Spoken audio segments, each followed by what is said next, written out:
بسم اللہ الرحمن الرحیم۔ اور کافر کہتے ہیں کہ اس رسول پر اس کے رب کی طرف سے کوئی نشانی کوئی نازل نہیں ہوئی۔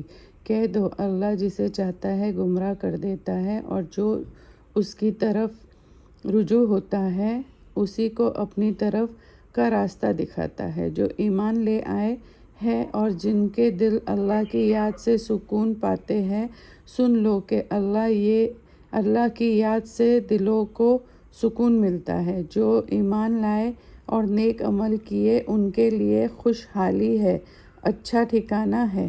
اے نبی، اسی طرح ہم تم کو اس امت میں بھیج رہے ہیں جن سے پہلے بہت سی امتیں گزر چکی ہیں، تاکہ تم ان کو وہ کتاب جو ہم نے تم پر وحی کی ہے پڑھ کر سناؤ، اور یہ کافر رحمان کو نہیں مانتے۔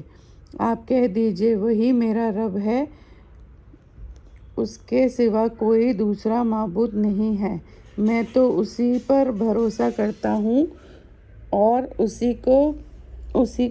اسی کے پاس میرا جانا ہے۔ اور اگر کوئی قرآن ایسے ہوتا کہ اس کے اثار سے پہاڑ چل پڑتے یا زمین کی مسافت جلدی جلدی طے ہو جاتی یا مردوں سے کلام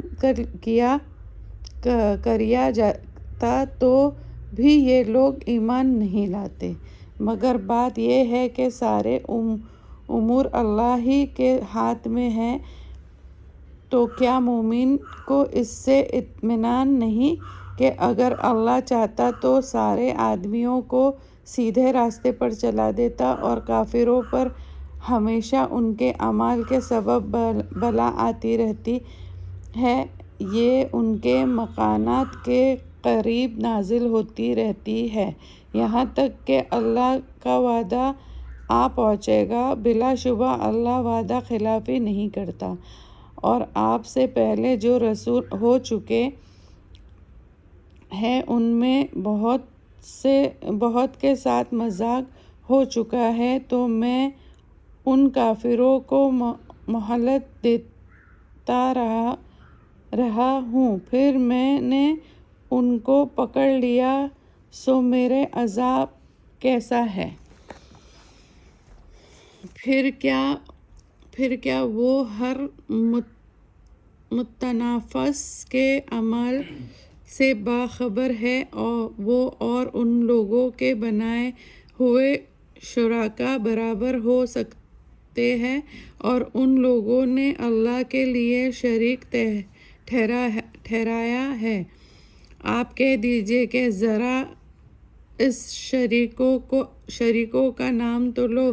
کیا تم اس کو ایسی چیز کی خبر دیتے ہو کہ زمین میں اس کی خبر اللہ کو نہ ہو، یا صرف ظاہر لفظ کے اعتبار سے اس کو شریک کہتے ہو؟ اصل بات یہ ہے کہ کافروں کو اپنے فریب ہی خوبصورت نظر آتے ہیں اور وہ ہدایت سے روک دیے گئے ہیں، اور جس کو اللہ گمراہ کر دے وہ پھر کسی ہدایت نہیں پاتا۔ اس کو دنیا کی زندگی میں بھی عذاب ہے اور آخرت کا بھی عذاب اس سے بھی زیادہ سخت ہے، اور اس کو اللہ کا عذاب سے کوئی بچانے والا نہیں۔ جس جنت کا وعدہ اللہ سے ڈرنے والوں کے لیے کیا گیا ہے، اسی کی صفت یہ ہے کہ اس کے نیچے نہریں بہہ رہی ہیں، اس کے پھل ہمیشہ رہنے والے ہیں، اور اس کے سائے بھی۔ یہ انجام ہے اللہ سے ڈرنے والوں کا، اور کافروں کا انجام دوزخ ہے۔ اور جن لوگوں کو ہم نے کتاب دی ہے وہ اس سے خوش ہوئے ہیں جو تم پر نازل کی گئی ہے، اور بعض فریق اس کی بعض باتیں نہیں مانتے۔ تو تم کہہ دو کہ مجھے یہی حکم ملا ہے کہ میں صرف اللہ کی عبادت کروں اور اس کے ساتھ کسی کو شریک نہ کروں۔ میں تو صرف اسی کی طرف بلاتا ہوں اور اسی کی طرف مجھے لوٹنا ہے۔ اور اسی طرح ہم نے اس قرآن کو نازل کیا ہے۔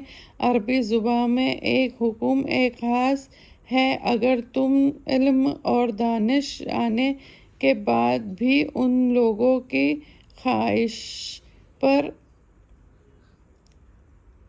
چلو گے تو اللہ کے سامنے کوئی نہ تمہارا مددگار ہوگا اور نہ کوئی بچانے والا۔ اور ہم نے تم سے پہلے بھی رسول بھیجے اور ان کو ہم نے اولاد اور بیویاں بھی دی، اور یہ کسی رسول کے اختیار میں نہیں کہ وہ اللہ کے حکم کے بغیر کوئی نشانی لائے۔ ہر زمانے کے مناسب احکام ہوتے ہیں۔ اللہ جس کو چاہتا ہے مٹا دیتا ہے اور جسے چاہتا ہے قائم رکھتا ہے، اور اللہ ہی کے پاس اصل کتاب ہے۔